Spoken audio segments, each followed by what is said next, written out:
Dries. Ja, vind je het toch spijtig dat je Ja, ik vind het toch wat spijtig.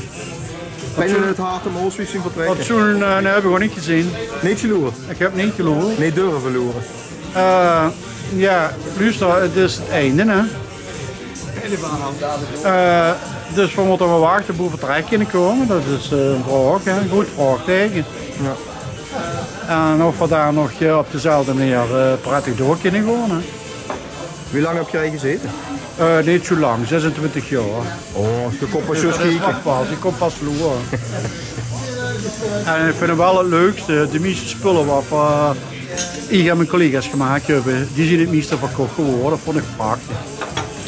Is er nog een beetje eer van al de werk? Toch nog een beetje eer gekregen, want tegenwoordig is het maar allemaal op een fotootje op de muur geplakt en dat is klaar.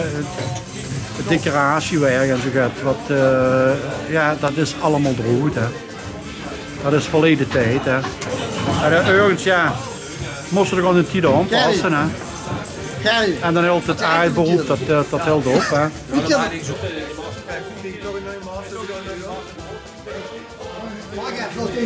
Ja jongens, dit was het Mooswievers op de nieuwe plek en Victor. Ja. Daar hebben we een joertaak op zitten. Hè. Ja, nog niet gehaald. Nog niet gehaald, we moeten het nog even goed maken, maar de laatste nagel wordt er nog goed te morgen gereden. En dan is het over en uit op de K-berg geweest. Jammer. Ja. Een toon tranen gelaten wie Moosfries verhuizen, of niet? Apart gevuld, ja. Ja. Apart gevoel. Ja, zeker. Met zijn bleefvlag. Hier zit te zien hoor. Ja. Wij gewoon door, we zien het ook op school in. Ik heb hier wel goed.